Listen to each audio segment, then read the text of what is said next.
মালাহরি হরিবল মালাহরি হরিবল মালাহরি হরিবল মালাহরি হরিবল। হরিধ্বনি দিতে দিতে যাচ্ছিল শ্মশান বন্ধুর দল। আকাশে মেঘ জমেছে কালো ছায়ার মতো। কিভাবে যে শ্মশানে পৌঁছবে সেই নিয়ে ভীষণ চিন্তায় পড়েছে শ্মশান বন্ধুরা। যেতে যেতে সকলেই বলতে লাগলো নানা রকমের কথা। কিন্তু পরিতোষ ম্লান মুখে আকাশের দিকে তাকিয়ে বলল, গতিক সুবিধার দেখছি না বকুলদা। একটু পরেই যদি বৃষ্টি নামে তাহলে ভিজে একসা হতে হবে। আর নিতাইয়ের বউটা যেভাবে মারা গেল, দিন দিন যেন সন্দেহবাতিক হয়ে উঠেছিল। কেন রে, কি হয়েছিল? মৃত্যুটা যে স্বাভাবিক ছিল না তা বোঝাই যায়। স্বামীর সঙ্গে কি নিয়ে যে তুমুল ঝগড়া লেগেছিল সেদিন। পরে অবশ্য ঝগড়াটা মিটেও গিয়েছিল। তারপর সে ধান সিদ্ধ করতে বসে।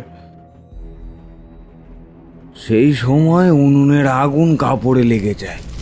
কিছু বোঝার আগেই দাউ দাউ করে জ্বলতে থাকে সে।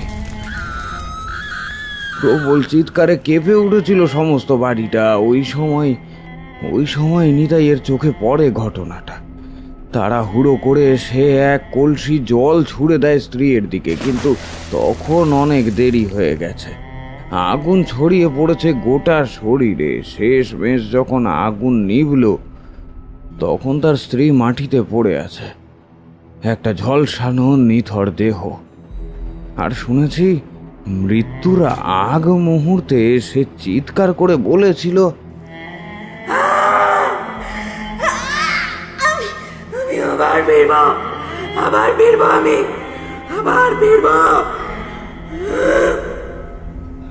কথাটা শুনেই সকলে ভয়ে আড়ষ্ট হয়ে গেল। একজন চাপা স্বরে বলল, ভাই, এই সময় ওসব কথা কেন বলছিস? যার মৃতদেহ কাঁধে সে যদি কোনো অস্বাভাবিক আচরণ করে, গা ছমছমে পরিবেশ, আমার তো এসব ভাবতেই ভয় করছে। তোরা একটু চুপ কর না। কার্তিক শুকনো হেসে বলল, ধুর বোকা, মরা মানুষ কি আর নড়াচড়া করে নাকি? ওর বউ পুড়ে মরেছে, নিথর দেহ ওটা, ভয় পাওয়ার কিচ্ছু নেই। অন্য একজন আতঙ্কিত স্বরে বলল, তবুও ভয় তো লাগে। পোড়া শরীর দেখলে গা শিউরে ওঠে। আমার তো খুব চিন্তা হচ্ছে। গ্রামের মোড়ল নিজে এলেন না, শুধু আমাদের যেতে বললেন। ঠাকুর আমাদের রক্ষা করো, কোনো বিপদ যেন না ঘটে। ঠিক সেই সময় দামোদর বলল, আরে তোমরা হরিধ্বনি বন্ধ করলে কেন? শ্মশানের ভিতর পর্যন্ত আমাদের হরিনাম করতে হবে। শুরু করো। মালাহরি হরিবল মালাহরি হরিবল মালাহরি হরিবল। দূর থেকে দেখা গেল শ্মশানটা। শ্মশানে প্রবেশ করে ওরা চিতা সাজাবার কাজে নেমে গেল। কিন্তু এই সময় হঠাৎ শুরু হলো তুমুল ঝড়। এই ঝড়ের দাপটে শ্মশানের অনেক গাছ ভেঙে পড়ল মাটিতে। পরিতোষ গলার স্বর উঁচু করে বলে উঠল, এ কি রে বাবা, এ যে ঝড় শুরু হয়ে গেল। এই মনে হয় বৃষ্টি নামবে বলে। এই তাড়াতাড়ি করো। সকলেই তাড়াহুড়োর মধ্যে চিতা সাজাবার কাজে ব্যস্ত হয়ে পড়ল। মাটির উপরে একটা চারপায়া খাটিয়ার ওপর শোয়ানো ছিল মৃতদেহটা। বাতাসে মৃতদেহের ঢাকা খুলে গেল, মুখ বেরিয়ে এলো মৃতের। মৃতদেহ স্পর্শ করে বসেছিল কার্তিক। মৃতদেহের চোখের পাতা খুলে গেল এবং সেইখান থেকে বিচ্ছুরিত হতে লাগলো লাল রঙের আভা। তাই দেখে সে চিৎকার করে বলে উঠল, হরি বাবারি, কে কোথায় আছো? আমাকে মেরে ফেললে, হরি বাবারি। সকলের চোখ কার্তিকের দিকে। তাকে চাপটে ধরেছে মৃতদেহটা। পালাতে চাইলেও সে পালাতে পারছে না। শ্মশান বন্ধুরা ছুটে এলো, কিন্তু প্রেতের সামনে কেউ টিকল না। একে একে ছিটকে গেল সবাই। ভয়ে কাঁপতে কাঁপতে পরিতোষ বলল, তখনই বলেছিলাম যে এত রাত্রে এখানে না আসতে, কিন্তু আমার কথা কেউ কানে দিলে তো। এখন যে করেই হোক আমাকে পালাতে হবে। কিন্তু এই সময় চিৎকার ভেসে এলো। কেউ যেন সজোরে বলে উঠল, প্রতিশোধ আমি নিতে চাই। আমার অতৃপ্ত আত্মা গোটা গ্রামটাকে উজাড় করে দেবে। আমার স্বামীও রেহাই পাবে না, দাউ দাউ করে জ্বলবে গোটা গ্রাম।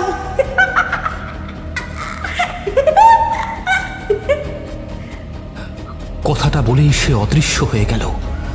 পরিতোষ দৌড়ে প্রায় শ্মশান থেকে বেরোবার পথের দিকে চলে এসেছিল, কিন্তু ঠিক সেই সময় সে অনুভব করল কেউ যেন তার পাটা চেপে ধরেছে। সে পারল না বেশি দূর এগোতে। তার আগেই সে শ্মশানের মাটির নিচে ঢুকে গেল, আর শ্মশানে ছড়িয়ে পড়ল একটা আর্তনাদের ধ্বনি।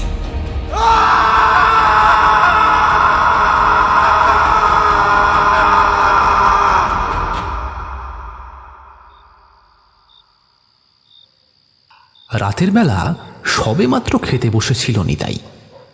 খেতে খেতে সে বলল, যাক বাবা, মরেছে, বাঁচা গিয়েছে।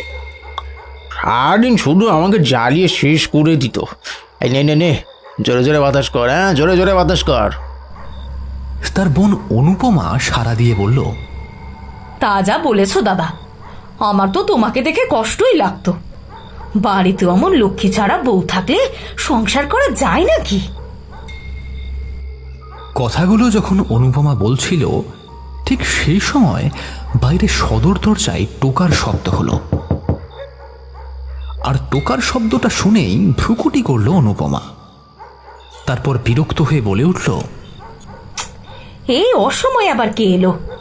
দাঁড়াও দাদা, আমি দেখে আসি। পায়ে পায়ে এগিয়ে গেল সে, কিন্তু দরজা খোলার সঙ্গে সঙ্গে সে চিৎকার করে উঠল। তারপর দরজার হুড়কো খুলতেই দমকা বাতাসে দরজার পাল্লা দুটো খুলে গেল। চমকে উঠল অনুপমা।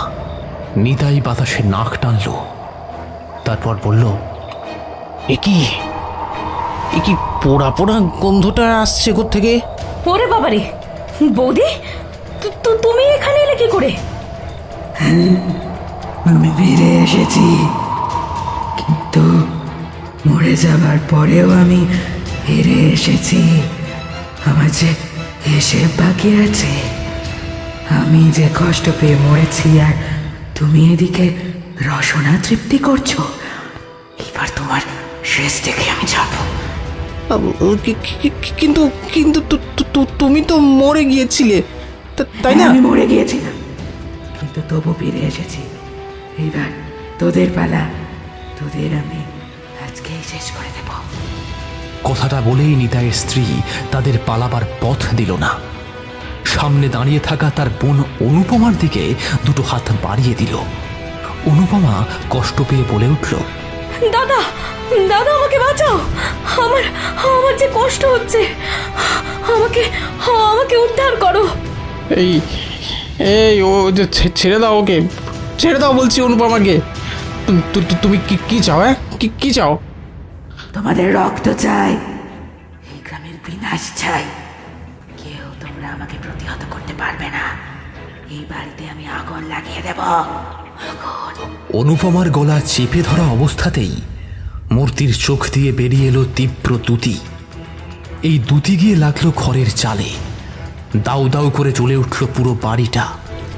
নিতাই হতভম্ব হয়ে বলে উঠল, ছেড়ে দাও, আমি তোমার কাছে ক্ষমা চাইছি। আমি ক্ষমা চাইছি। আমি কিচ্ছু করিনি। ওই তো দরজা খোলা আছে, আমি ওই দরজা দিয়েই বেরিয়ে যাই। প্রাণ রক্ষা করি আগে নিজের। আমি পালাই। দাদা, তুই আমাকে এখানে এইভাবে ফেলে যাস না। তোরা কিছুতেই আমার হাত থেকে পালাতে পারবি না। তোকেও আমি জীবন্ত পুড়িয়ে মারবো। দেখ দেখ কেমন লাগে। আমার যেরকম কষ্ট হয়েছিল, সেই কষ্টই তোকে ফিরিয়ে দিতে এসেছি আমি। নিতাই দৌড়ে ওই খোলা দরজার দিকে এগিয়ে যায়, কিন্তু ওই সময়ই দরজাটা তীব্র শব্দে বন্ধ হয়ে গেল। নিতাই দুই হাতে দরজাটা ধাক্কাতে ধাক্কাতে বলে, খুলে দাও দরজা, দরজা খুলে দাও, আমাকে এখান থেকে বেরোতে দাও। কে কোথায় আছো? আমাদের এখান থেকে নিয়ে চলো। কেমন রাক্ষসী বইয়ের খপ্পরে পড়েছি রে বাবা। হেসে উঠল নিতাইয়ের বউ। তারপর বলল, যতই গলা ফাটিয়ে চিৎকার কর না কেন, এখান থেকে তোকে নিয়ে যেতে কেউ আসবে না। তুই আর তোর এই বোন সকলকে এই আগুন গ্রাস করবে।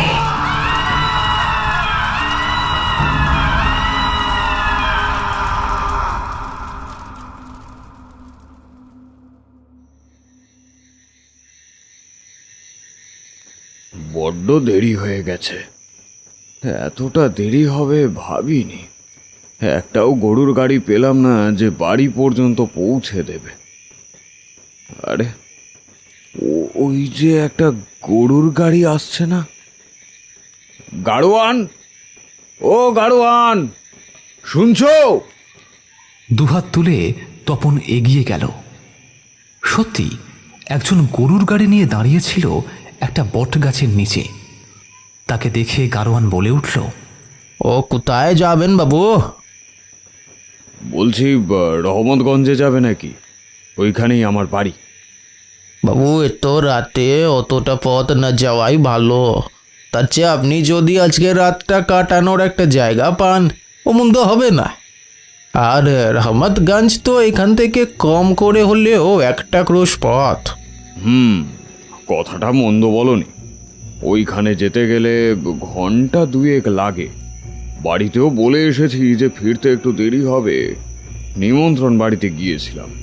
তাহলে চলুন না বাবু, আমি আপনাকে পৌঁছে দিচ্ছি। তাই চলো। গরুর গাড়িতে উঠে পড়ল সে। গরুর গাড়ি চলতে শুরু করলো। একসময় ওরা পৌঁছে গেল একটা বাড়ির সামনে।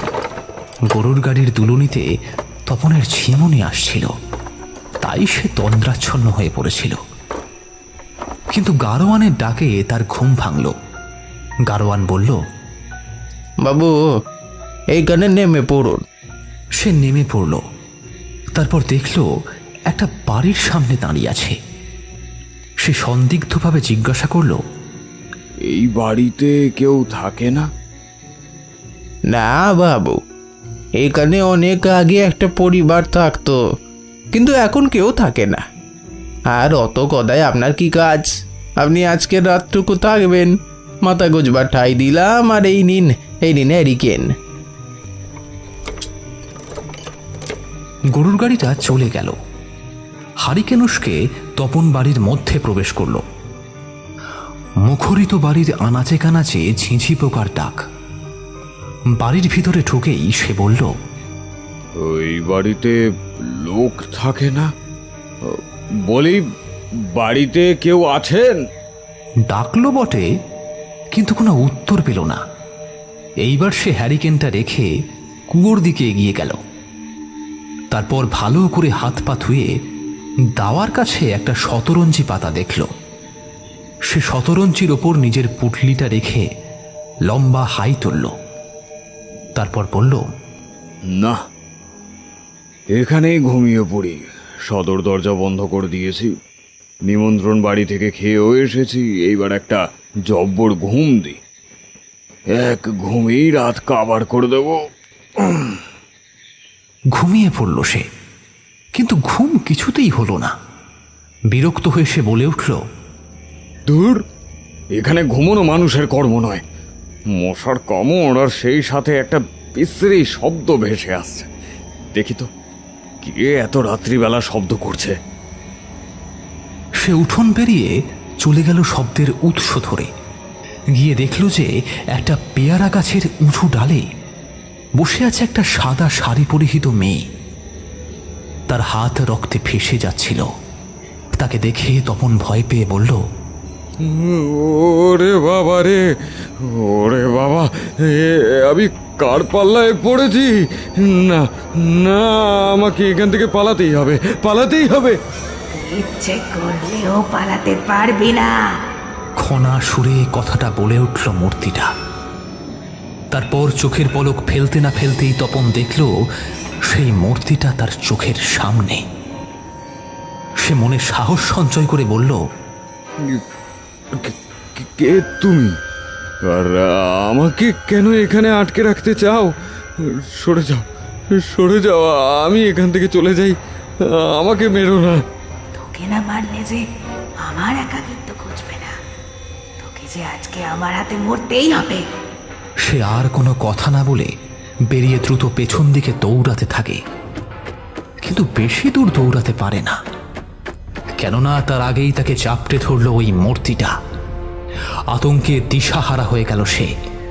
তারপর বলল, কিন্তু কিন্তু আমাকে কি কারণে মারতে চাইছেন?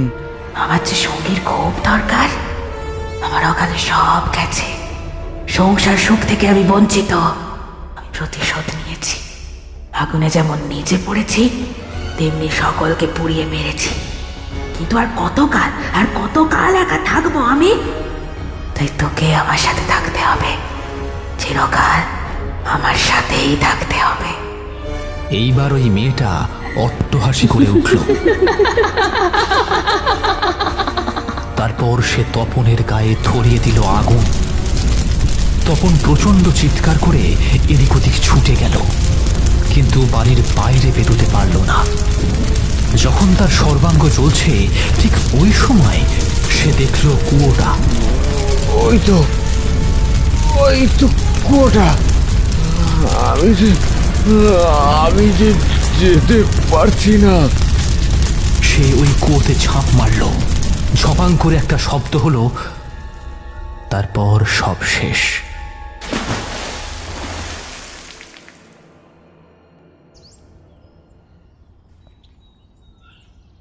পরদিন সকালে পুকুরের মাছ ধরতে যাচ্ছিলেন বৃদ্ধ হারাধন খুড়ো।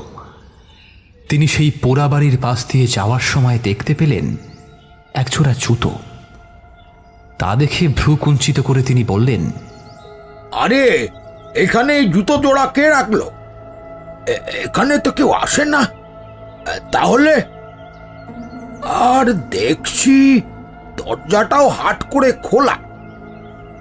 আগে গাঁয়ের লোকজনকে ডেকে আনি বড়। খুড়ো গ্রামে ঢুকে ঘটনাটা সকলকে জানালেন। তখন শম্ভু হেসে উঠল। তারপর বলল, খুড়ো, তুমি বলছিলে জুতো দেখেছো ওই পোড়ো বাড়ির সামনে। ধুর, ওই বাড়ি তো অভিশপ্ত। নিতাইয়ের বউ আগুনে পুড়ে মরে যাওয়ার পর কেউ সেদিকে যায় না। আমি কি মিথ্যে কথা বলছি? বিশ্বাস না হলে গিয়েই দেখো, দরজাটাও তো হাট করে খোলা। চলো একটু ভিতরের দিকে গিয়ে দেখা যাক। সকলেই দল বেঁধে সেই পোড়াবাড়ির সামনে পৌঁছল। সাহস সঞ্চয় করে দরজা ঠেলে ভেতরে ঢুকল শম্ভু এবং পরাণ। ও মা, দেখো দেখি, ওই দাওয়ার কাছে পুঁটলি রাখা আছে যে।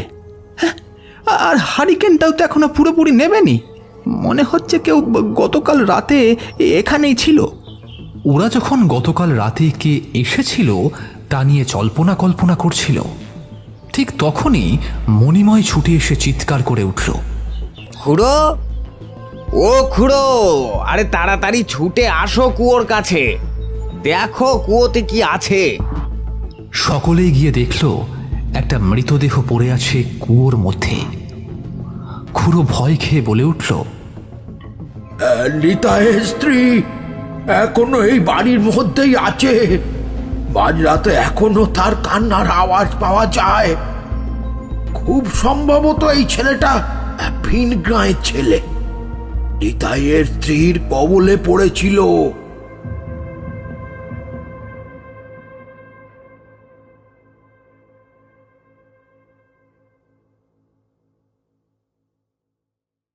আমাদের এই গল্প যদি আপনাদের ভালো লেগে থাকে তাহলে অবশ্যই লাইক করবেন এবং শেয়ার করে কমেন্ট করতে ভুলবেন না। যারা চ্যানেলটিতে নতুন তারা অবশ্যই সাবস্ক্রাইব করে পাশে থাকা বেল আইকনটি টিপে শুধু নোটিফিকেশন বাটনটি অন করে দিন, যাতে আমাদের গল্পের পরবর্তী আপডেট সবার আগে আপনার কাছে পৌঁছে যায়। ধন্যবাদ।